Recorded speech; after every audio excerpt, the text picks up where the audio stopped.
disent Amen très bien. Lorsqu'on tue le père dans une famille, cette famille-là est exposée. Et on a fait des enquêtes, comme je l'ai expliqué hier, que la destruction d'une famille, de manière stratégique, est liée à la destruction d'un père. Parce que le père n'est pas la tête seulement de la famille, mais il est le fondement de la famille. Toute structure, lorsque le fondement ou la fondation est atteint, quelle que soit la beauté de cet immeuble dans peu de temps finira par disparaître. Que les hommes vivent dans l'église, qu'il n'y ait aucune puissance, il n'y ait aucun démon, il n'y ait pas de trafic pour les détruire, pour les exclure dans la présence de Dieu. Je croyais que les mamans et les enfants diront Amen très bien. C'est pourquoi lorsque Noé voulait sauver l'humanité, il a sauvé les hommes. Il a sauvé Noé, il a sauvé Japheth, il a sauvé Sem, Cham, et il a pris leurs femmes et les a introduits à l'intérieur. L'Église doit sauver le monde en commençant par des pères aussi. Et Pharaon savait, si je détruis la tête d'un responsable, c'est fini, même si je laisse la famille évoluer. Les choses ne marcheront pas. Les enfants ont besoin d'un père. C'est pourquoi les femmes qui vivent seules peuvent contrôler leurs enfants à un certain âge. À un certain âge, ça devient difficile. Surtout lorsque tu as des races de géants dans ta maison, des enfants. Il a 16 ans, mais tu les regardes comme ça. Et surtout s'il fait l'artérophilie. Si tu essaies seulement de les conseiller, tu oses seulement la voix, il fait seulement. La table fait comme si tremblement de terre. Le papa peut être court comme ça. Lorsque seulement il prend son doigt, il dit petit. Quelle que soit sa taille là, il descend sur le canapé. Parce qu'il y a une autorité que Dieu lui a donnée. Comprenez ce que je suis en train de dire? Et Satan le sait. Que l'homme a un pouvoir. Il sait qu'on ne vous trompe pas. C'est un pouvoir court et lancé. S'il est un papa, il a un pouvoir. Et Satan le sait. Il éloigne des hommes de l'église. Et de l'autre côté, dans l'occultisme, parce que c'est le système pharaonique, tout ce que vous connaissez comme occultisme a comme berceau l'Égypte. Allez faire les enquêtes, franc-maçonnerie, rose-croix, tout ce que vous connaissez là, ça tire les origines dans ça. C'est le système pyramidal. Et ils ont compris que si nous enrôlons les papas dans l'occultisme, on peut laisser les femmes aller dans les églises de réveil et les enfants. Nous avons les fondements. Et c'est pourquoi les églises doivent encadrer les papas et leur montrer les rôles qu'ils doivent jouer dans le Seigneur. Ne pas le juger, ne pas le condamner, ne pas dire non, tel papa est comme ça. Parce que les papas subissent une pression que la femme ne subit pas, que les enfants ne subissent pas. Simplement parce que seulement ils sont la tête.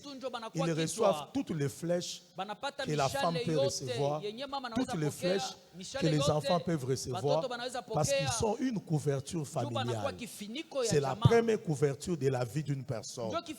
Tous les enfants qui ont grandi dans une famille où ils n'ont pas appris l'autorité paternelle, ce sont souvent des enfants rebelles dans les églises. Allez faire les enquêtes, vous allez voir. Parce que dès leur famille, ils n'ont pas appris à respecter une autorité, même pas les supporter. Et on a fait des enquêtes, on a trouvé cela. Un enfant qui a grandi dans une famille, là où il y a l'autorité paternelle et maternelle, a la chance d'affronter la vie avec beaucoup de force qu'un enfant qui a grandi avec un seul parent. Il est déjà psychologiquement fragilisé. Il faut que Dieu travaille avec un père de substitution. Parfois même des enfants qui sont nés en dehors du mariage, qui n'ont pas eu le temps de connaître la mère ou le père. Ils grandissent moralement avec une faiblesse qui doit être comblée. C'est pourquoi pasteur, des hommes adultes dans l'église doivent amplifier leur paternité. Et les mamans dans les églises ne doivent pas rejeter des jeunes filles. Ils doivent combler la maternité. Tite écrit ceci, que les femmes âgées apprennent aux jeunes filles à aimer. Aujourd'hui, les jeunes filles n'apprennent pas à aimer. Les jeunes filles sont impressionnées par toutes les histoires qu'ils voient dans les réseaux sociaux. Oh Kardashian, oh ceci, leur manière de se comporter. Ce sont ce que nous on appelait les arlequins. Ce sont des histoires qu'on est en train d'embellir. Lorsqu'elles se marient, elles sont perdues. Parce qu'ils croient que ce qu'ils lisent dans les arlequins, ce qu'ils regardent là dans les Kardashian, c'est comme ça qu'un homme doit se comporter. Ils croient que la vie c'est l'aventure, alors que la vie demande une préparation. Le mariage demande une responsabilité. Tu dois connaître comment éduquer tes enfants, comment prendre soin de ton mari, comment faire la cuisine. Tu vois une jeune fille aujourd'hui pleine de maquillage, lorsqu'elle se marie, elle prépare la sauce, l'huile au-dessus, l'eau en bas.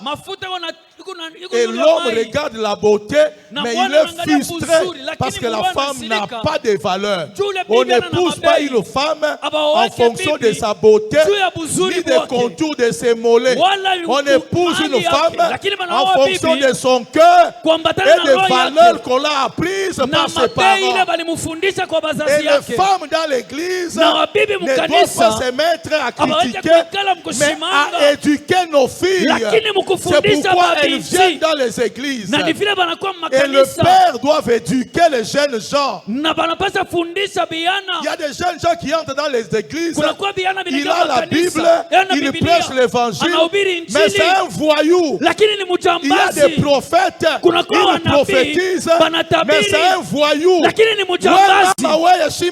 Toi, papa, lève-toi. Un jeune garçon, parce qu'il a le don de la prophétie, il peut parler à une mère qui a l'âge de sa maman, comme si la maman était n'importe qui. C'est parce qu'on lui a donné l'évangile, mais on lui a pas donné l'éducation qu'un serviteur doit avoir. Et Paul dit à Timothée, par rapport aux parents, aux adultes, comporte-toi comme ça. Par rapport aux veuves, comporte-toi comme ça. Tu es jeune, que personne ne méprise ta jeunesse. Mais dans la manière de gérer l'église, ne traite pas les papas comme on traite les jeunes. Ne traite pas les jeunes comme on traite les enfants. On ne peut pas traiter le problème d'un papa devant les jeunes gens comme ça. Parce que Dieu sait la position de chacun. Il y a des gens qui entrent dans le ministère aujourd'hui. L'onction les fait perdre la tête. Ils parlent à tout le monde comme tout le monde. Tu ne peux pas parler aux adultes comme si c'était des enfants de la maison. Les adultes, on les respecte parce que ce sont des responsables des familles et des entreprises.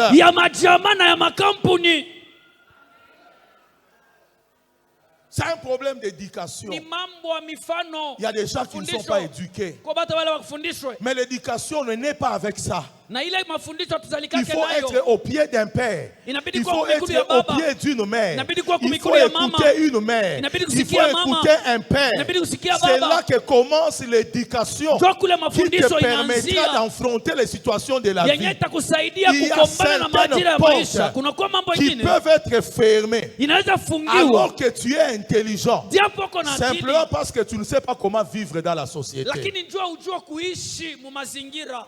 Donnez des amens bien, je vous dis des choses vraies. Que les jeunes déjà disent amen très bien. Et c'est pourquoi l'église doit travailler en tenant compte de toute cette catégorie. Et cette église sera stable. Et les enfants grandissent avec la sémence d'un père, avec les objectifs de devenir père. Parce qu'un mauvais père ne produit que des mauvais enfants. Et les mauvaises mères ne peuvent produire que des mauvaises filles. Et c'est pourquoi l'église doit travailler au niveau des valeurs pour que l'évangile ne soit pas méprisé et que l'évangile ait la force. Dans les églises, les gens commencent à abuser et à oublier que tout n'est pas seulement spirituel. Toute spiritualité est une sémence qui produit des valeurs. Que les gens disent amen très bien. Nous sommes pendant un temps où Satan veut détruire l'église. L'église est le cible de Satan. La Bible dit vers la fin de temps, la fin n'arrivera pas avant de voir celui qu'on appelle le fils de la rébellion, Satan, s'est levé, entrer dans l'église, s'est levé contre tout ce qui s'appelle Dieu. Tout ce qui s'appelle Dieu. Vouloir même entrer dans l'église, s'asseoir dans l'église. Satan entre et s'assoit dans l'église. Et puis on lui demande de s'asseoir. Il va s'auto-proclamer Dieu. Où est-ce que nous sommes en train de partir? Le monde n'est plus le cible de Satan. Le cible de Satan, c'est maintenant l'église. C'est pourquoi il y a 7 églises dans les livres d'Apocalypse. Église d'Éphèse, église de Pergame, église de Sardes, église de Philadelphie, église de Thyatire. Il y a l'église de Laodicée. La 7e église, c'est l'église de Laodicée. L'église d'Éphèse, c'est aussi la dimension, la manière dont l'église évolue au travers le siècle. Chaque siècle, l'église a ses épreuves. Au début, les gens servaient Dieu, mais ils ont négligé le premier amour. C'est la particularité de l'église du départ. Mais la dernière église n'aura pas le problème de la première église. À la première église, il n'y avait pas d'internet, il n'y avait pas de Facebook. Mais l'église, la dernière, qui est Laodicée, qui est la 7e, il n'y aura pas de 8e. C'est la dernière qui sera enlevée. Si vous étudiez ces problèmes, vous allez voir que ces problèmes correspondent aux problèmes de l'église aujourd'hui. Quel était son problème à lui? Ça commence en disant, on peut projeter cela. Voilà ce que disent les Amen. Le principe de la création. Qu'est-ce qu'il dit? Il dit ceci. Si tu es ni chaud, tu es ni froid, moi, je te vomirai. C'est comme ça qu'il dit. Mais comment il peut parler de ça? Si tu es ni chaud, tu es ni froid, je te vomirai. Ça signifie que l'église du temps de la fin, les gens doivent avoir la position. Ou bien tu es chrétien ou bien tu ne l'es pas. Le chaud, c'est Dieu. Le froid, c'est le diable. Nous sommes en hiver maintenant. Nous avons besoin de gens qui ont le feu. Dis à ton voisin le feu. Dis-lui ne sois pas froid. Dis amen bien, ne sois pas froid. C'est le premier. Et puis il dit, je ferai quoi? Je te vomirai. Je vais te vomir. Bon, si on te vomit, ça dit qu'on t'avait mangé. Parce qu'il n'utiliserait pas le verbe vomir si on ne t'avait pas mangé. Parce que si on t'avait mangé, tu étais où? Tu étais dans le ventre de Jésus. Si tu es dans le ventre de Jésus, c'est comme un cancrelat qui est dans une bouteille au milieu des coques. C'est comme la souris qui est dans une bouteille là où il y a une armée de chats. Donc aussi longtemps que la poule va taper là-bas, pam, pam. Même si le cancrelat est là, il ne les mangera pas. Et c'est comme ça que tu peux vivre dans un monde là où il y a les sorciers, les méchants. Il n'y a personne qui peut te toucher parce que Jésus t'a mis à l'intérieur. Maintenant, si tu es à l'intérieur, tu lui amènes le froid. Tu vas lui causer des crampes d'estomac. L'estomac n'aime pas trop le froid. L'estomac aime beaucoup le chaud. Allez faire des études, vous allez voir, lorsque tu te réveilles le matin, ne prends pas l'eau froide. Tu vas troubler l'organisme. Si tu te réveilles le matin, il faut prendre l'eau chaude. Parce que le chaud, ça réactive ton corps. Maintenant, si toi tu es en Jésus, tu commences à l'amener le froid. Qu'est-ce qu'il va faire? Tu dois maintenir le feu dans ta vie chrétienne. Tout ce qui peut éteindre le feu doit s'éloigner de toi. Dis amen très bien. Parce que le feu, c'est la lumière. C'est cette lumière-là qui t'éclaire, qui te montre le chemin. Là où tu dois marcher, là où tu ne dois pas marcher. Et c'est ça, la vérité. Reste chaud. Reste chaud. Lorsque quelqu'un meurt, vous devez reconnaître que la mort par la température. Et la température commence au niveau des pieds.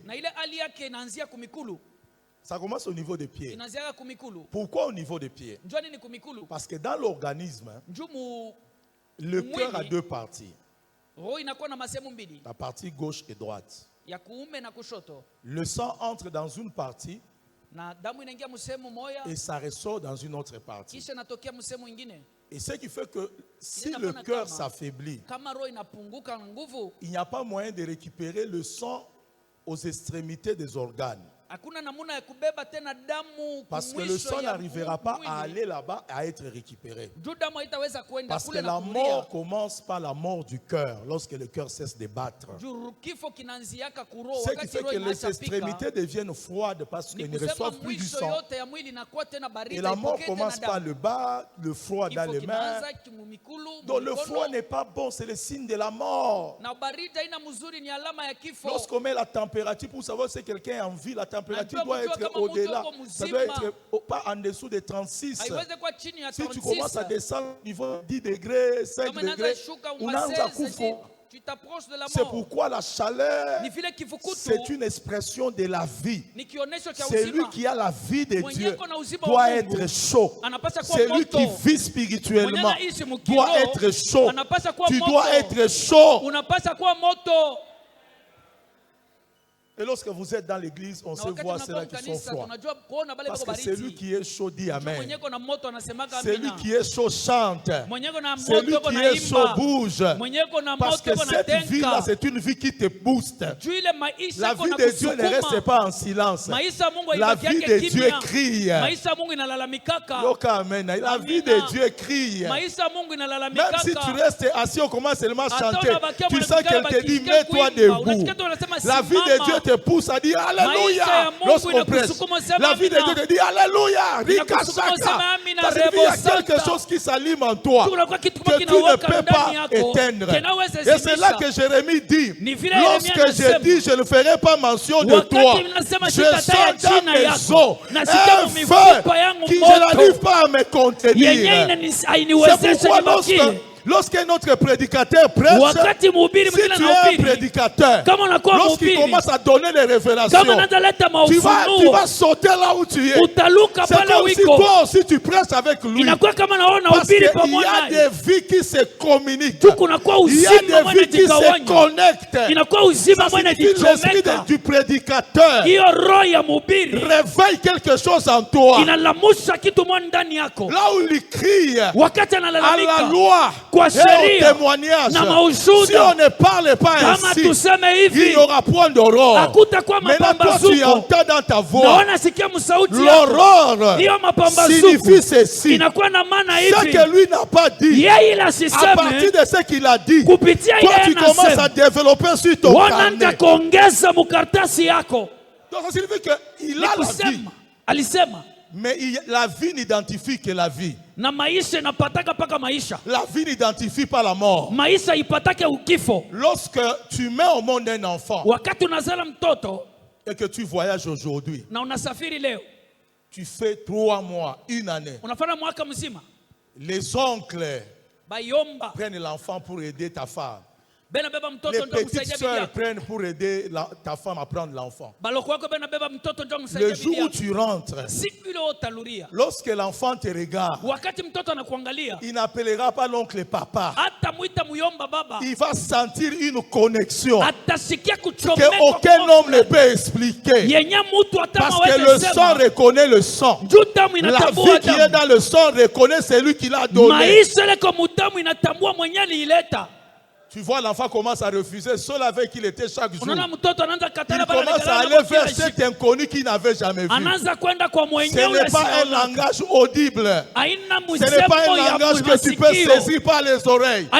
C'est une connexion au-delà du naturel. C'est là la force et le mystère de Dieu. C'est là que Dieu trouble les médecins. Il trouble les ingénieurs. Il met quelque chose. La vie reconnaît celui qui l'a donné. C'est pourquoi il est écrit. Oh! Jean 17, verset 3. Oh! La vie éternelle, qu'ils te connaissent. Ça signifie, réellement, s'ils ont la vie éternelle, ils ne connaîtront pas Baal, ils ne connaîtront pas Asrak, ils ne connaîtront pas Bouddha. S'ils ont la vie éternelle, ils vont reconnaître toi seul comme le véritable Dieu et ton fils Jésus. Quelqu'un qui a donné sa vie à Dieu, même s'il a des combats, même s'il est malade, il ne demandera jamais d'aller chercher un féticheur.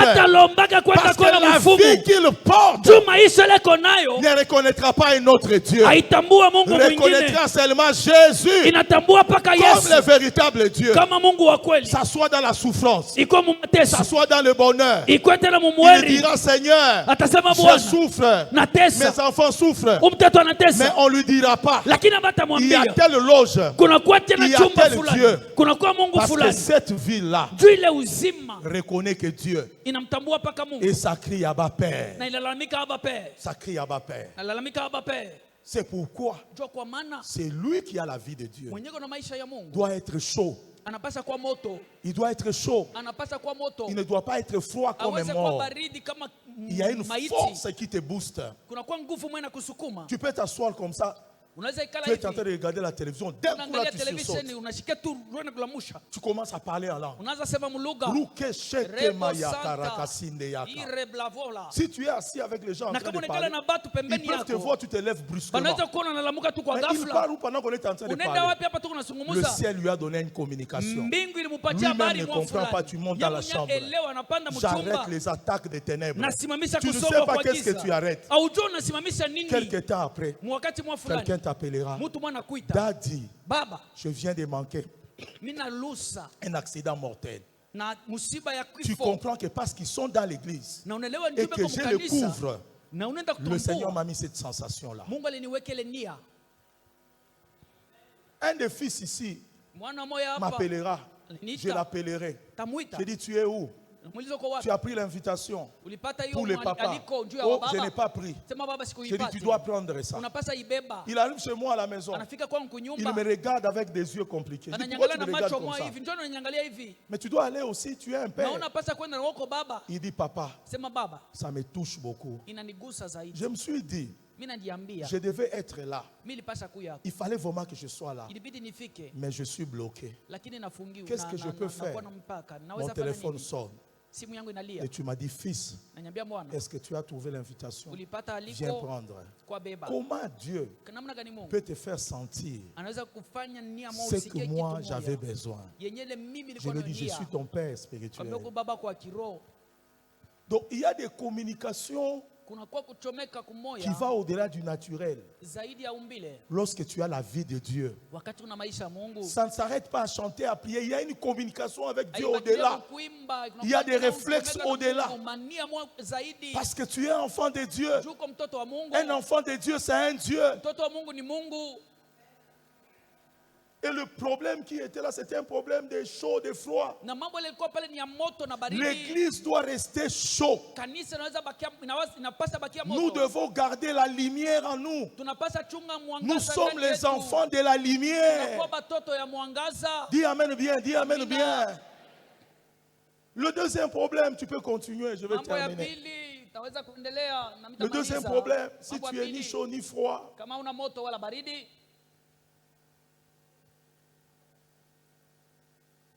continue verset 17. Parce que tu dis, tu peux lire avec moi? Parce que tu dis, je suis riche.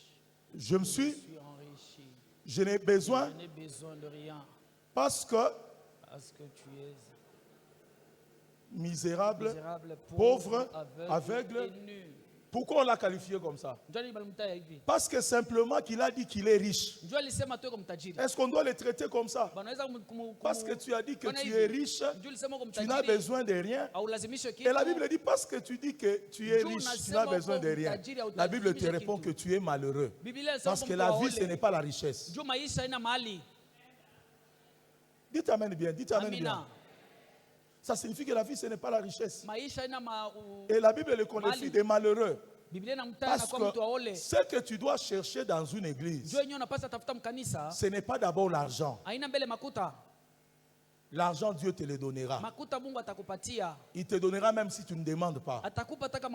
C'est pourquoi lorsque l'église du temps de la fin, la 7e église évêque, les gens seront beaucoup préoccupés à chercher l'argent. Je vous assure, tous les problèmes que nous avons dans les églises, 80% des églises congolaises, les gens ils viennent et réfléchissent en fonction de l'argent.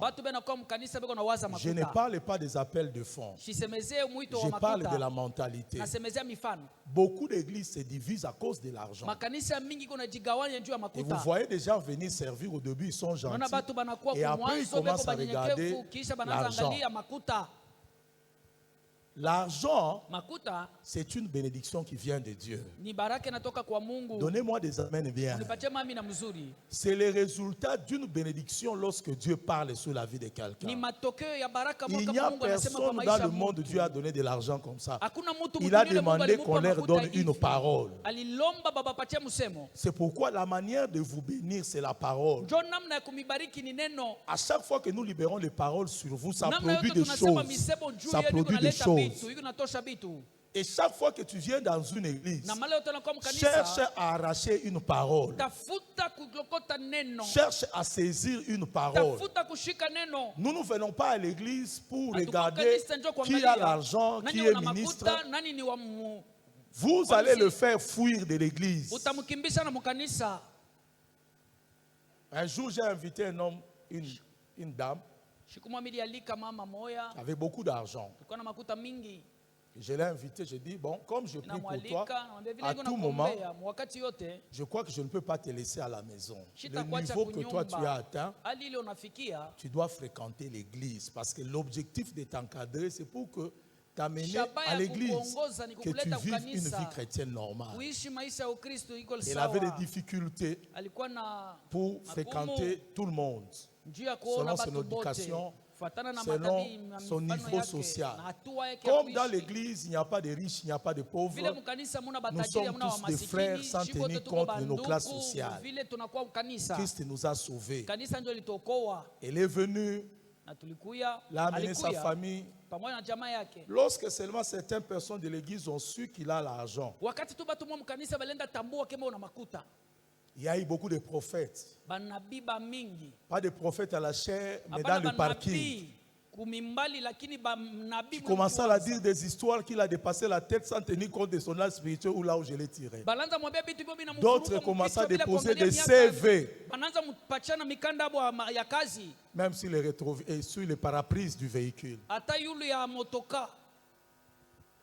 Finalement, il a été embêté.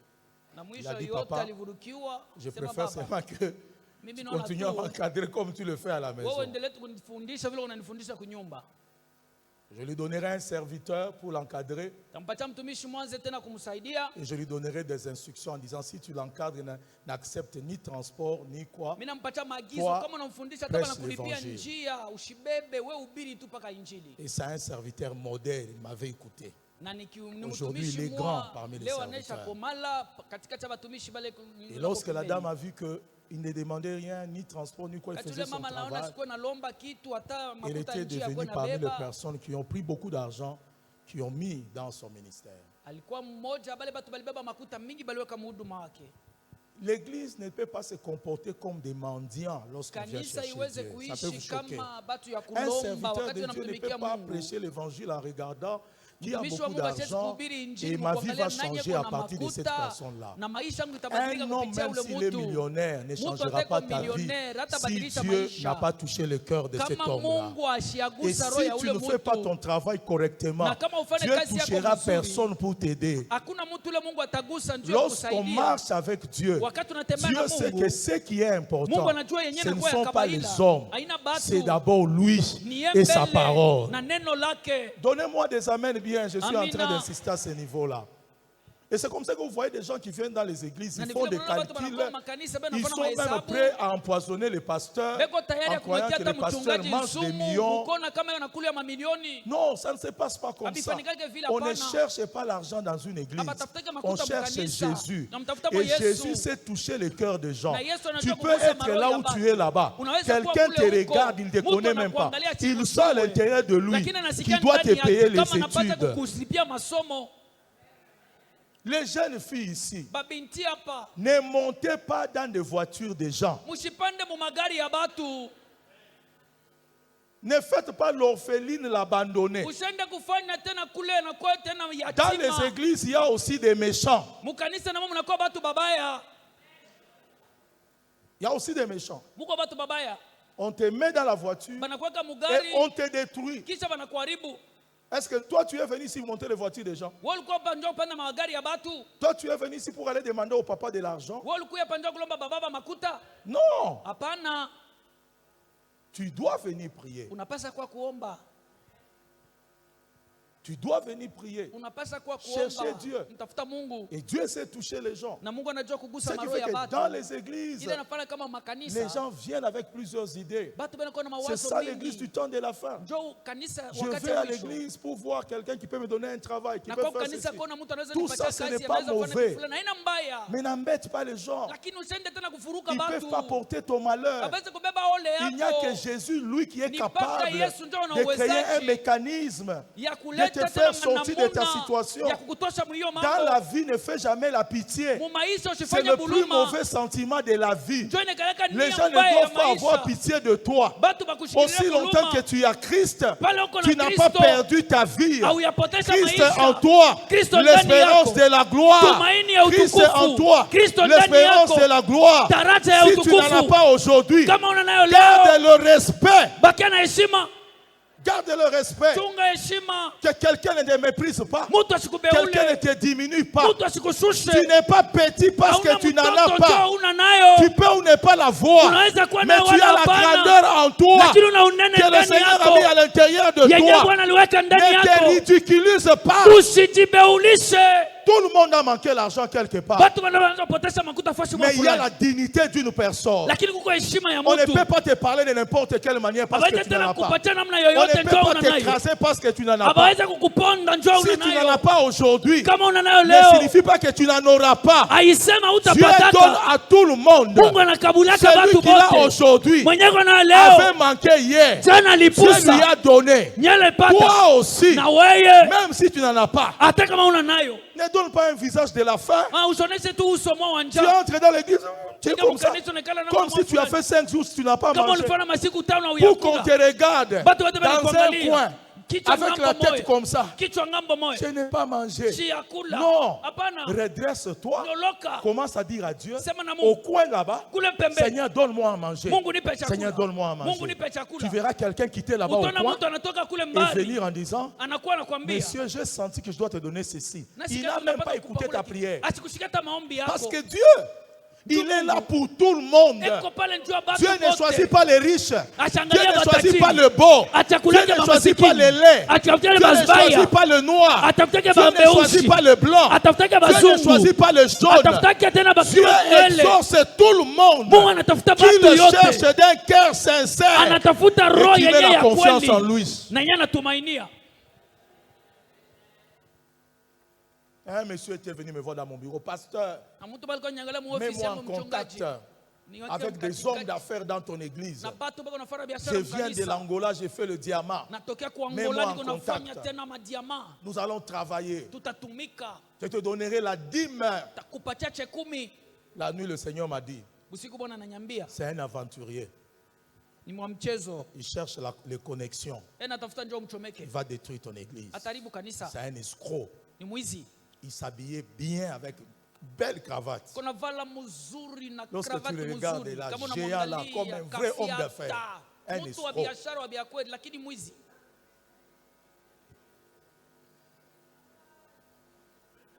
En la regardant, je commençais à douter de la prophétie. Mais après un temps, comme j'ai toujours l'habitude d'obéir, j'ai obéi. 6 mois après, il me suivait toujours. Après,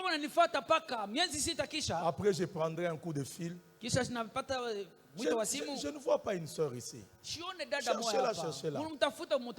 Et j'aurai un coup de fil. Papa, tu me cherches beaucoup.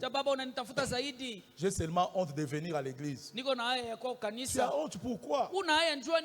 L'église, est-ce qu'il y a un problème? Oh papa, je suis enceinte. Tu es enceinte?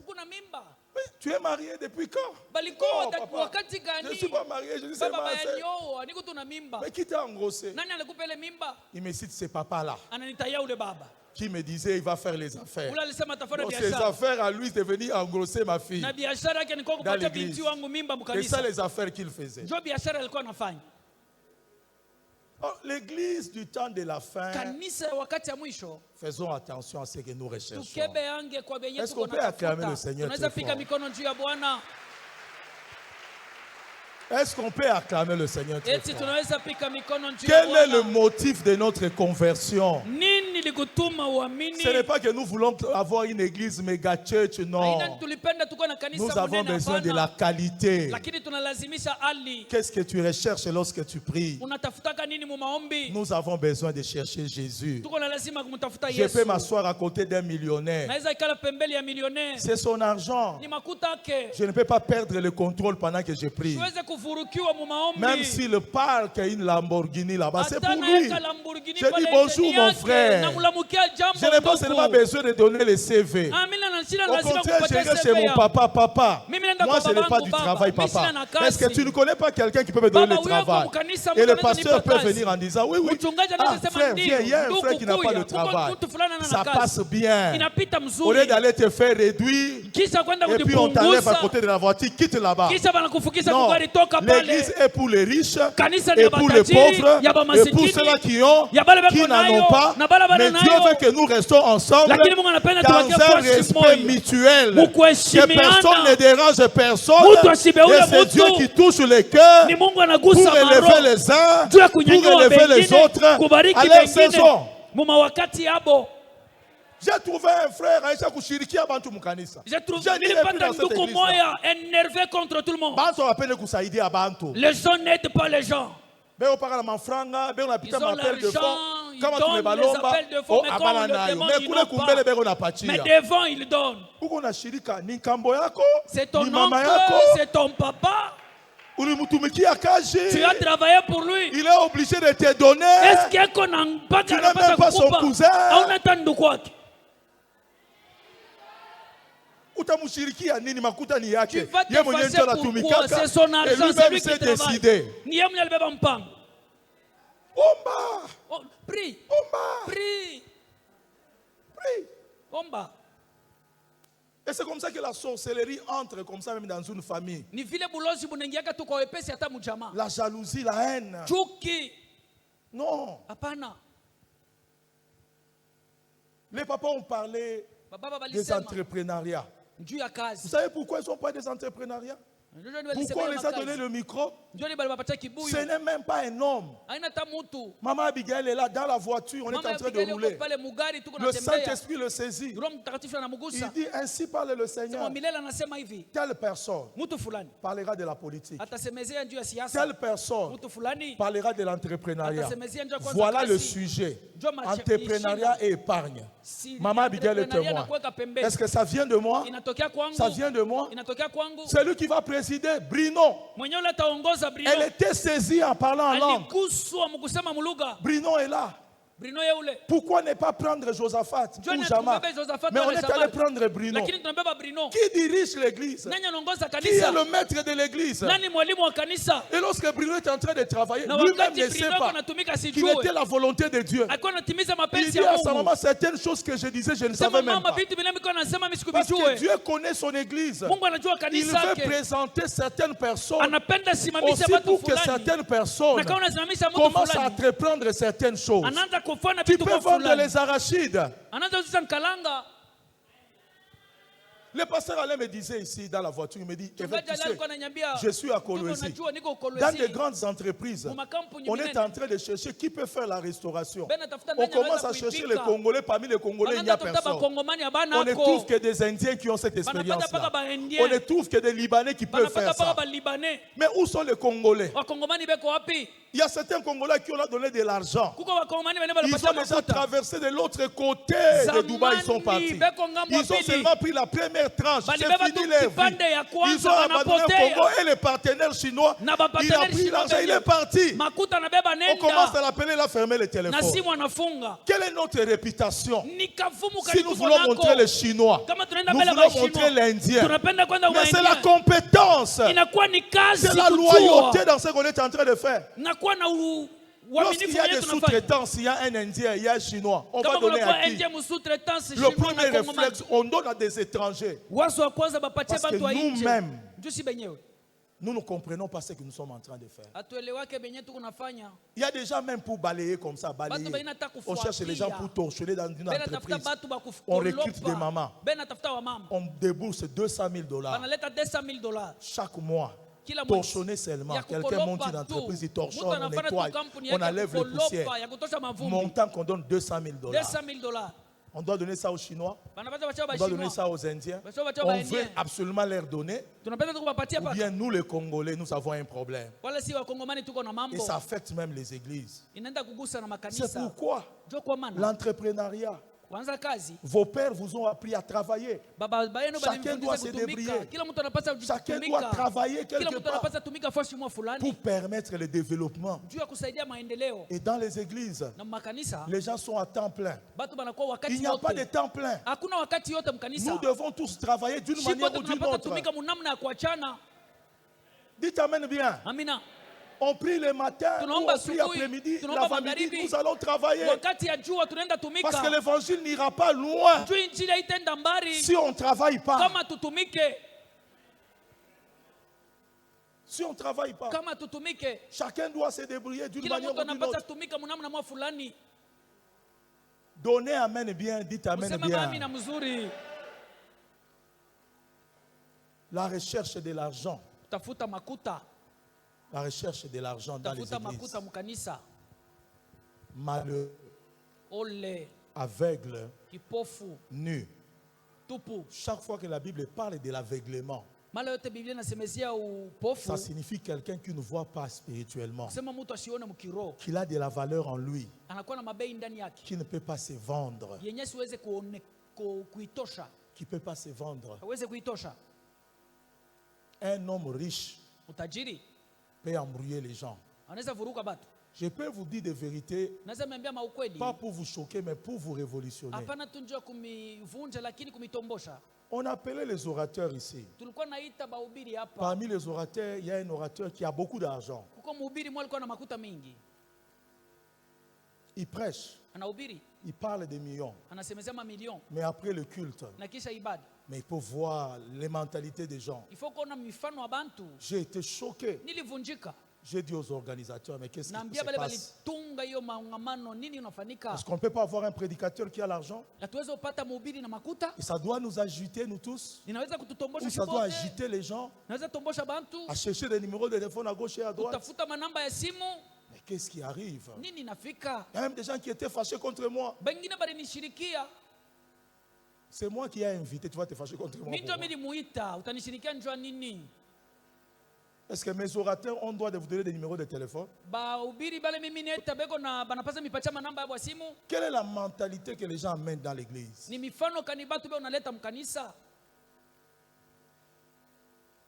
La recherche de l'argent. Les pasteurs cherchent l'argent, les brebis cherchent de l'argent. Et Dieu dit, vous êtes malheureux. Parce que ce n'est pas l'argent qui fera votre bonheur. Vous êtes aveugle, vous êtes nus.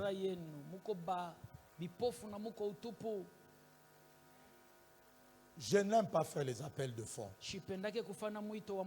Je le fais toujours lorsque le Seigneur me demande de le faire. Ce n'est pas que je suis parfait. Et ma femme me le rappelle chaque jour. Dieu m'a dit, fais l'appel de fonds aujourd'hui. J'arrive jusqu'à la fin. Je donne le micro, je m'assois, il m'a dit, Israël, Dieu a dit, fais l'appel pour tel besoin, tu verras. Je rentre et puis je fais l'appel de fonds. Et je dis, regardez ici. Regardez ici, elle a un problème, regardez ici. J'ai dit, je vais le faire. Et lorsque je le fais, les gens se lèvent et ils donnent l'argent. Et puis elle me dit, tu as la voiture. Tu vois, si tu n'avais pas fait ça, tel problème ne sera pas résolu. Parce que je ne suis pas spécialiste en ça.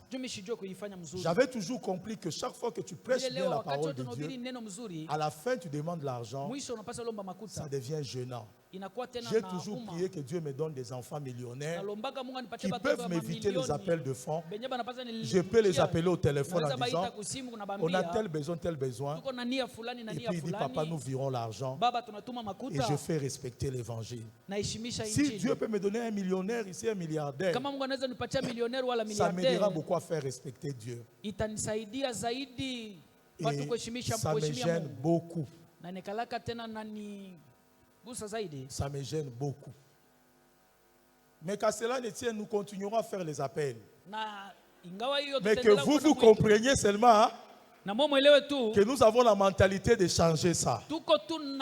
Et que tout celui qui est mon fils, ma fille ici, qui a un cœur à donner à Dieu, en daté de cet instant, que Dieu fasse de toi millionnaire. Que tu aies des sous-traitance au nom de Jésus. Là où on t'avait ensorcelé cette puissance-là est brisée maintenant. Et celui qui dit Amen est très fort. Que cela tombe dans le nom puissant de Jésus. Que partout là où tu avais des problèmes, que le Seigneur ouvre les portes maintenant. Et celui qui dit Amen est très bien. Reçois la grâce au nom de Jésus. Celui qui dit mon argent servira à l'évangile. Reçois cette grâce-là. Reçois cette grâce-là. Que tous les hommes responsables, partout là où vous travaillez, que vos mains soient bénies au nom de Jésus. Que votre travail soit béni au nom de Jésus. Que vous soyez la provision pour l'église de Dieu. Et nous acclamons très fort le Seigneur. Nous acclamons très fort le Seigneur. Nous acclamons très fort le Seigneur. Et je termine en disant, il dit ceci à l'église de Laodicée. Je me tiens à la porte. Je me tiens à la porte. Et je toque. Celui qui entend la voix ouvrira. Je vais frapper. Celui qui entend la voix, il ouvrira la porte. J'entrerai chez lui. Je souperai avec lui. Et lui avec moi. Écoutez, Église de Dieu. Lorsqu'il dit, je me tiens à la porte. Je me tiens à la porte. Il parle de quelle église? Il parle de l'église de Laodicée. Ça signifie que Jésus était déjà en dehors de l'église. Il était déjà en dehors de l'église. Il ne peut pas toquer dans sa propre église. C'était l'église de Laodicée. Il ne pouvait pas toquer. Il ne peut pas toquer dans sa propre maison pour qu'on ouvre la porte. L'église, c'est la maison de Jésus. Ça signifie que cette église-là, par ses habitudes, avait chasser la présence de Dieu. Ça signifie l'église de Laodicée rechercher l'argent, rechercher les faveurs, ne rechercher pas Dieu. Et ils ont chassé la présence de Dieu. Avoir l'argent n'est pas mauvais. Le plus grand problème, c'est d'avoir d'abord Dieu qui donne de l'argent. Ce n'est pas un problème d'être millionnaire dans l'église, mais d'avoir d'abord Dieu qui donne le millions. Que Dieu soit la priorité dans ta vie. Que Dieu passe devant toutes choses dans ta vie. Dieu soit au devant de ta famille. Dieu soit au devant de ta femme. Dieu soit au devant de tes enfants. Dieu soit au devant de ton travail. Que Dieu soit le premier. Ta vie brillera. Que l'église de Jésus soit bénie ce matin. Que l'église de Jésus aille de l'avant ce matin. Que les enfants de cette église soient bénis ce matin. Et que Christ vous élève. Que Christ vous soutienne. Que cette année, vous puissiez aller de l'avant. Celui qui était pauvre devienne riche. Celui qui était malade soit guéri ce matin. Celui qui avait des problèmes trouve solution ce matin. Et celui qui dit amen 3 fois. Que le Seigneur te restaure. Que le Seigneur te bénisse. Et nous disons amen en acclamant le Seigneur. Acclame très fort le Seigneur. Tu peux te tenir debout, acclame très fort le Seigneur. Merci Jésus. Merci Jésus. Asante Yesu. Merci Jésus. Asante Yesu. Merci Jésus. Asante Yesu. Merci Jésus. Asante Yesu. Merci Jésus. Acclame très fort. Merci Jésus. Asante Yesu. Merci Jésus. Asante Yesu. Merci Jésus. Asante Yesu. Merci Jésus. Asante Yesu. Merci Jésus. Asante Yesu. Tu vas lever ta main. Tu vas prier pour ta foi. Tu vas prier pour ta vie chrétienne. Tu vas dire à Dieu, Seigneur, aide-moi, soutiens-moi. Dans mes combats, dans mes difficultés, Seigneur, ne m'abandonne pas.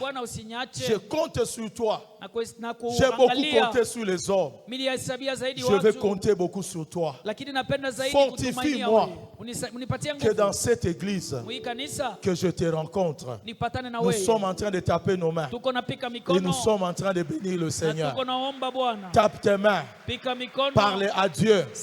Tu es jeune fille. Tu es jeune frère. Affermis ta foi. Parle avec le Seigneur. Demande à Dieu de t'aider.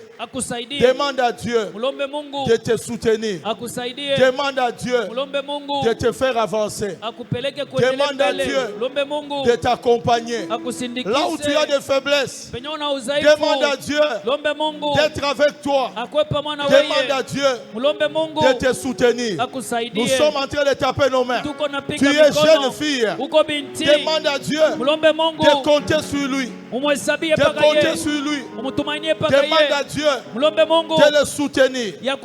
Prie le Seigneur qu'il te soutienne, qu'il t'accompagne dans tout ce que tu fais. Le Dieu de toute puissance, le Dieu de toute puissance, le Dieu de toute puissance, le Dieu de toute puissance.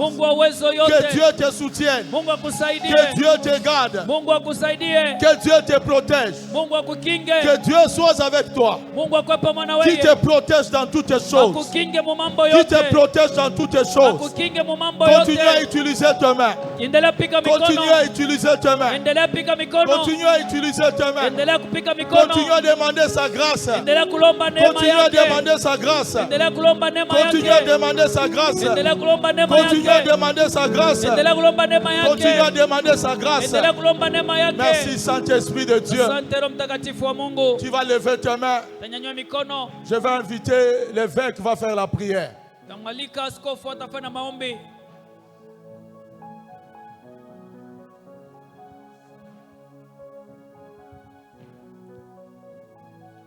Éternel Père de grâce, Dieu de bienveillance, toi qui es au-dessus de tout, les cieux des cieux, ta parole dit, Seigneur de gloire, invoquez-moi, je te répondrai.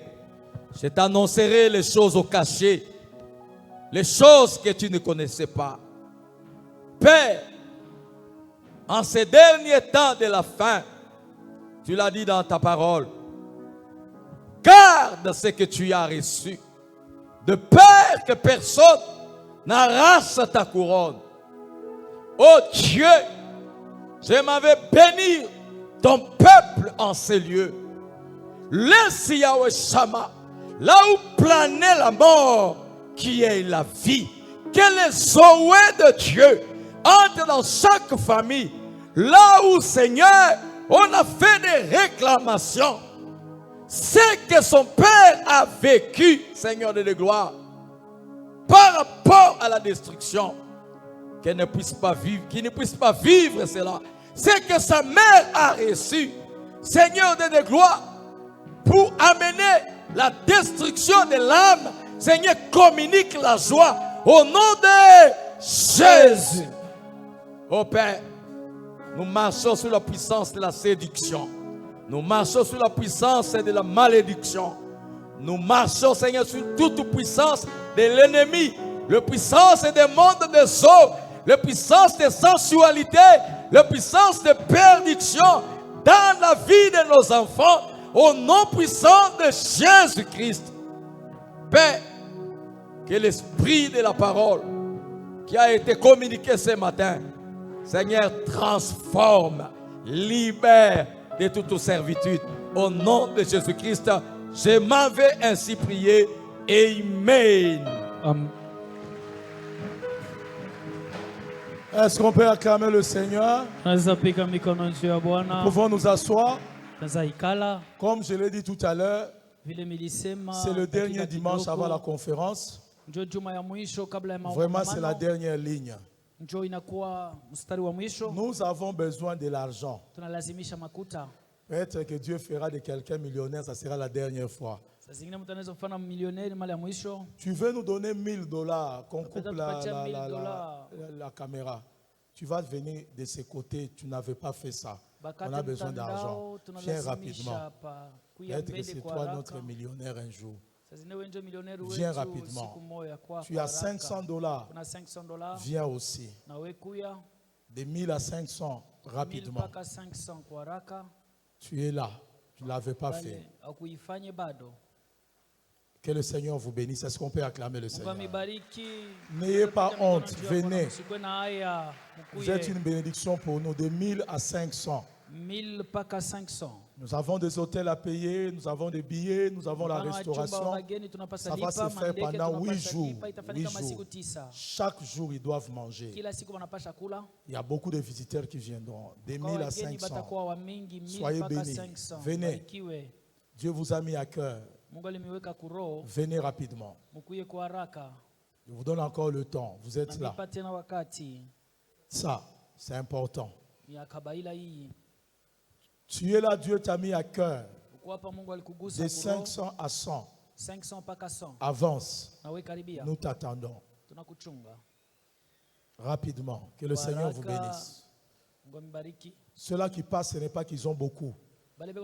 Ils prennent un engagement avec le Seigneur. Et le Seigneur exaucera. Je sais qu'il y a d'autres qui l'avaient déjà fait. Nous sommes à 500 à $100. Passez rapidement. Tu vas au marché. Tu fais des petites affaires. Fais ces sacrifices-là. Merci Kibé. Tous ceux-là qui travaillent, tu regardes dans ton salaire, l'église est dans un problème. Dis Seigneur, dans mon salaire-là, j'enlève telle chose pour amener d'abord chez toi. Parce qu'un jour, ton travail peut connaître un problème. Tu diras à Dieu, Seigneur, souviens-toi de moi. Surtout les travailleurs. C'est moi ici, tu avais tel besoin de ton chantier. Dis Seigneur, pour ton œuvre, j'arrête d'abord mon chantier pendant une semaine.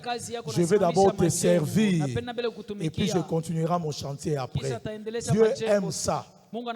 Il n'y a personne qui a beaucoup d'argent, mais nous savons faire des sacrifices. Tu peux même être étudiant. Tu as ton $100 que tu avais épargné. J'ai vu un jeune homme qui était dans la chorale. Il m'a tellement choqué. C'est un enfant. Il est venu me voir, il m'a dit, Daddy, tellement que tu as parlé, mon cœur a été touché. J'ai pris cet argent que j'avais fait mes économies. J'ai senti Dieu m'a dit, va donner. Il est venu, il m'a donné. J'ai gardé ça pendant longtemps. Je voulais le retourner ça. Parce que je connais sa situation. La nuit, le Seigneur m'a dit, pourquoi tu veux bloquer la bénédiction de sa vie? Tu ne sais pas que cet argent qu'il t'a donné là, moi le Seigneur, j'ai fait quelque chose de grand dans sa vie. Donc, ce n'est pas que quelqu'un qui passe ici, il en a, non. On doit faire le sacrifice pour que l'œuvre de Dieu réussisse. Après que l'œuvre de Dieu a réussi, vous allez voir comment Dieu s'élève. Il y a certaines personnes, pendant que je parle, ils peuvent avoir des problèmes dans l'avenir. Mais Dieu, voyant ces problèmes-là, il pose un problème. Pour que s'ils sont sensibles au problème de Dieu, Dieu sait ce qu'il fera. Prends cet engagement de 500 à 100 et tu verras que les pasteurs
Hier, comme offrande, nous donnons pour l'avancement de l'œuvre de Dieu. Donc ils ont pris leurs offrandes, ils ont donné. Soyez bénis. Le bien-aimé qui est là, est-ce qu'on peut le saluer à gauche et à droite? Ceux-là qui sont à côté, saluez-le, bénissez-le. Que le Seigneur vous bénisse. Ne soyez pas pressés pour partir. Vous serez reçus par un département. Maman Abigail, je t'ai cherché. Est-ce qu'on peut acclamer d'abord le Seigneur? Maman Abigail s'est associée avec certaines sœurs. Une sœur, une autre.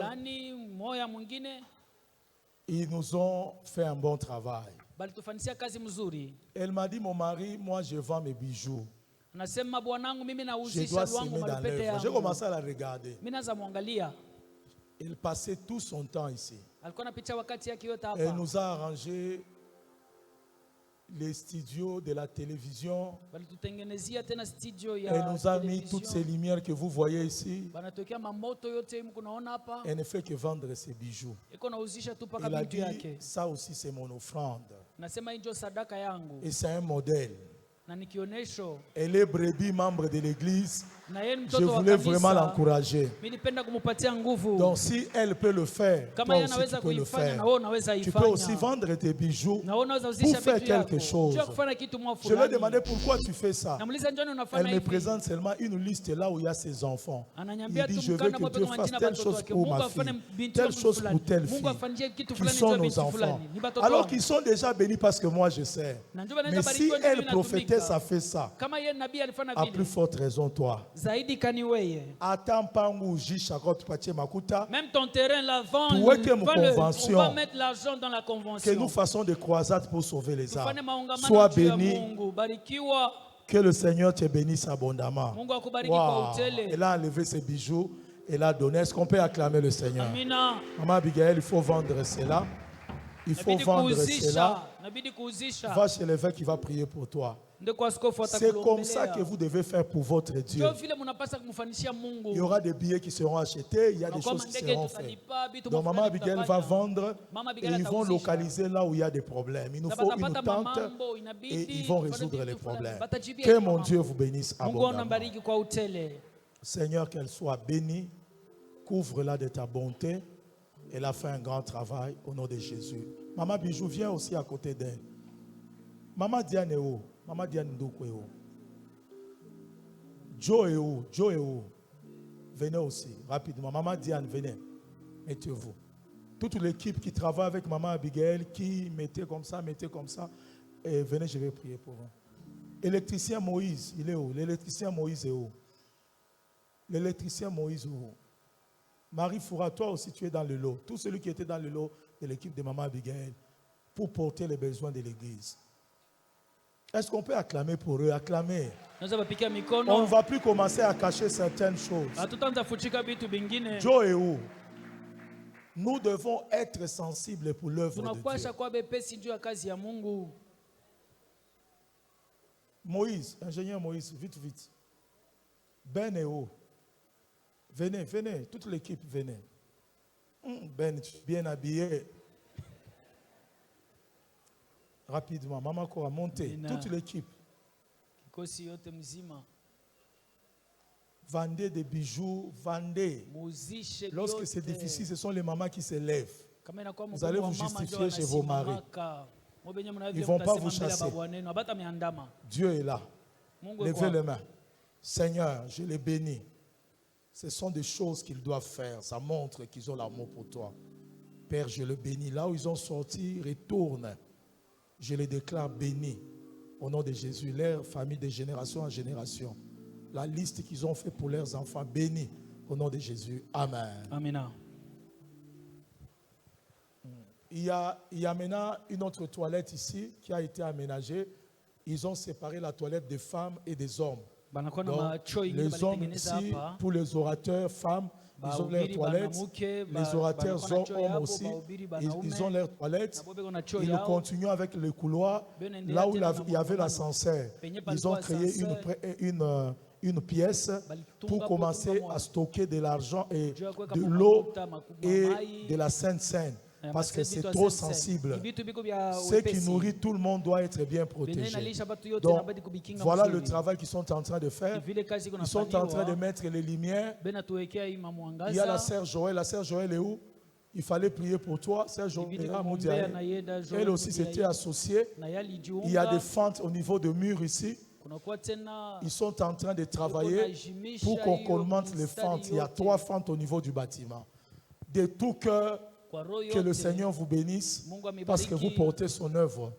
Et tous ceux-là qui sont prêts à le faire, n'hésitez pas.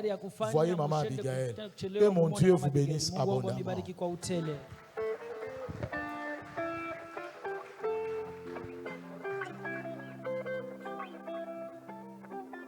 Ceux-là qui ont apporté leur dîme, avancez. Avancez rapidement. Tu as apporté ta dîme. Rapidement, aie l'habitude de payer ta dîme. La Bible dit, pour toi, je menacerai celui qui dévore. Nous excusons pour le temps.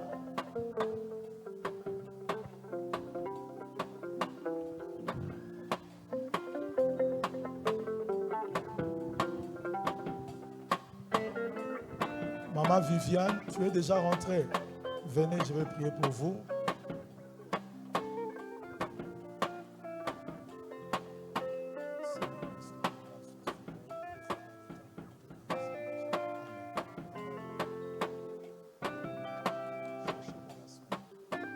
Apporte ta dîme. Ceux-là qui ont donné la dîme, vous pouvez rester debout, je vais prier. La Bible dit, pour toi, je menacerai celui qui dévore. Seigneur, j'ai pris pour la dîme qui ne manque de rien. Seigneur, bénis cette dîme, menace celui qui dévore. Ils t'ont mis en épreuve, bénis leur travail et j'ôte toute malédiction au nom de Jésus. Et je dis Amen. Gloire à Dieu. Est-ce qu'on peut acclamer très fort le Seigneur de gloire? Gloire soit rendue à notre Dieu pour le puissant message et pour un jour de bénédiction. Alléluia. Alléluia. Dans le même élan, nous allons rapidement donner les offrandes avant de passer au communiqué. Que les protocoles nous aident avec la mise en place. Nous suivons l'ordre nous donné par les protocoles. Rapidement, nous donnons les offrandes et nous regagnons nos places pour continuer notre culte et finir. La chorale peut nous balancer une mélodie.